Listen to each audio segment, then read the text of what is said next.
welcome back. Today we're going to talk about redstone power. How do we get it?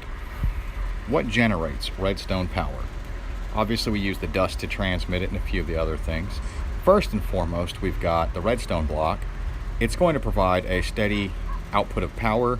The only way that we're going to be able to keep that from happening is to move it or destroy it. Simplest way to move it or move it would be with a piston. So we'll put the piston right there. Well, that broke that. Okay, that was horrible. That was horrible. I broke a lot of things doing that. Oops. That's okay. I can rebuild it. It's not that complex. Okay, so the next thing is going to be a redstone torch. It also provides constant power, a constant output. I'll show you here with a little piece of redstone dust on top of there. But you can't move it because it'll break. However, it will power not only the blocks surrounding it in each one of the directions. If we were to put some redstone dust right there, it would power that. But it also powers the block above it. And if a redstone torch is standing or is added onto a block that's powered, it will be turned off. Now if I hit this button, because a button of course also provides redstone power, but it only provides a pulse. So we have managed to, won't do that again, the torch on top up here, we managed, once we hit the powered this block, turned this redstone torch off, it allowed this one to turn on. It also provided a pulse of power out this way, which moved our redstone block, depowering the redstone dust. The other option, of course, is destroying it. So what else have we got here? Observers. Because I had that built and then I destroyed it because I'm a dingle-doo. So an observer is going to provide a pulse of power, only a short pulse, and it can be taken out with a. It can be taken out of here with a. Doesn't need a comparator. You can use a comparator, repeater, or a piece of redstone dust. However, when we do this, it doesn't provide enough power to actually turn that torch off. But it checks for updates right here. Not this block itself, but anything that's set on that block. So for instance, if I put redstone dust on either side, and if you pay attention right over here when I break this,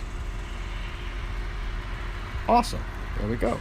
I'll even hit this button here, which will provide that power, and it provides a real quick pulse anytime there's an update. So whenever you make a change here and then take that change away, it provides that 2 pulses of power. Next thing we've got is pressure plates. Regular pressure plates here provide provide power as long as there's something on it.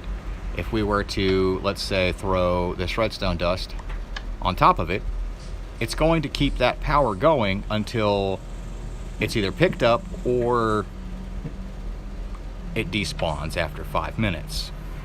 We also have tripwire hooks. As long as there's something activating that tripwire hook, it'll be on.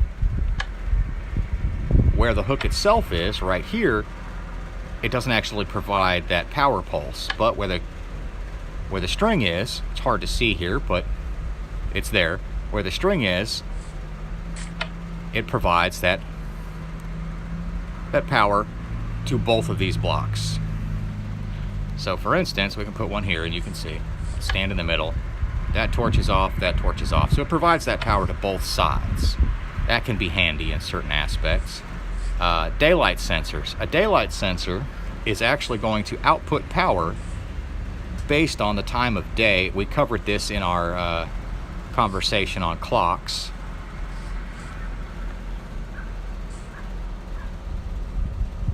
And the further along, closer to noon it gets, the stronger the signal is.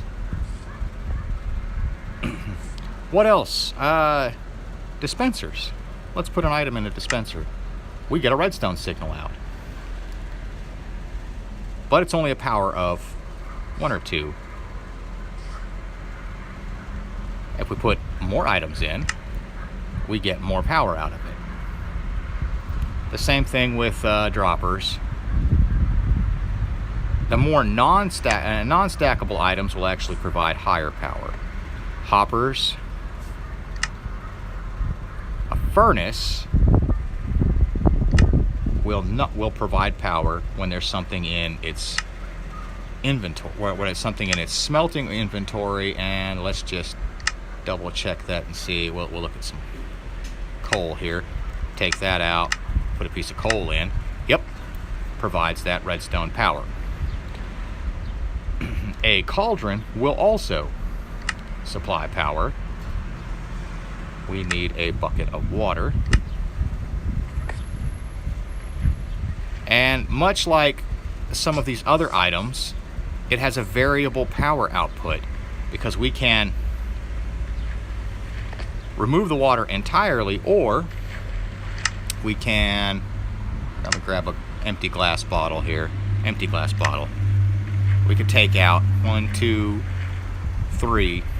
It'll hold up to 3 potions worth, or you can dump 5 leather items into it to dye them. Each one will decrease that power output. Chests. Chests will output. Ender chests will not. And the last item I've got going on here is the item frame.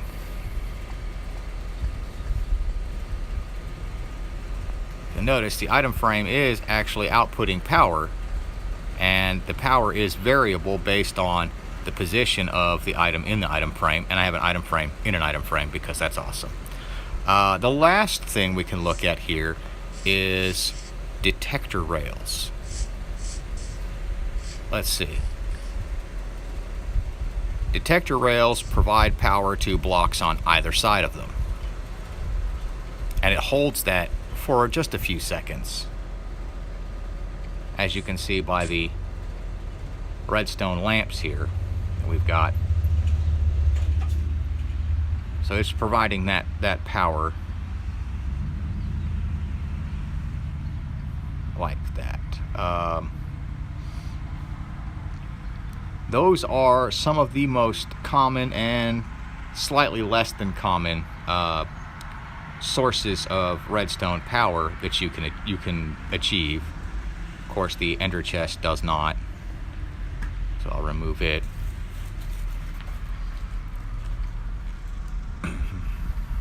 But these are all the various ways. Now, of course, when we talk about the pressure plates, we've got stone pressure plates, we've got golden pressure plates, and iron pressure plates.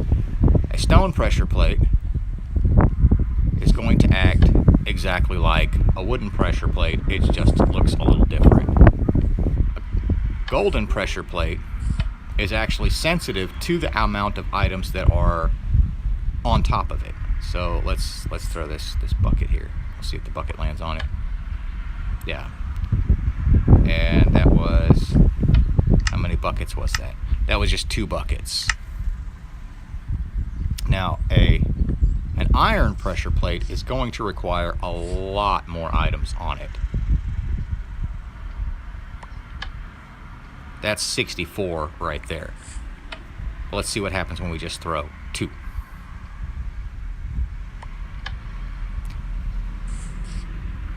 Well, it's not operating correctly. It's supposed to take a lot more weight. It seems like it might be a little broken. But normally it was taking upwards of 10 or 11 hostile mobs landing on top of it before it would activate. I don't know what the holdup is on this one. It's supposed to be weighted for heavy. I'll look into that and see. It might be a glitch in this particular update. Speaking of updates, we are looking forward to 1.2. There's some fantastic features in it, and I will be covering those. But in the meantime, that is all the time that I have. Hopefully this was useful to you, and you can use it in your own worlds. All right, guys.